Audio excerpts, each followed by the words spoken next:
தேங்காய் நார், பருத்தி, ஆமை ஓடு, மனித முடி, வன்வெள்ளி, காகிதம், தாளட்டை, சுறாப்பல், மயில் இறகு, புல், சிலந்திப்பட்டு, இப்படி இன்னும் 10,000 பொருட்கள். சாதாரண, அரிதான, அசாதாரணமான. டங்ஸ்டன் தான் அதற்கு விடை என்பதை கண்டுபிடிப்பதற்கு முன்பு எடிசன் தனது லைட் பல்புக்கு இழையாக பயன்படுத்தியவை இவை. 10 ஆண்டுகளுக்கு மேலாக நடந்த அந்த போர் நான் தோல்வியடையவில்லை. இது வேலைக்காகாது என்று 10,000 முறை கண்டுபிடித்தேன் என்று அவர் பலர் அறிய கூறினார். அப்படி ஒரு போராட்ட உணர்வு எங்கிருந்து வந்தது? அவரிடம் திருக்குறளின் இரகசிய பிரதி ஒன்று இருந்ததோ?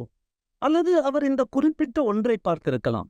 உள்ளியது எய்தல் எளிதுமன் மற்றும்தான் உள்ளியது உள்ள பெறின்.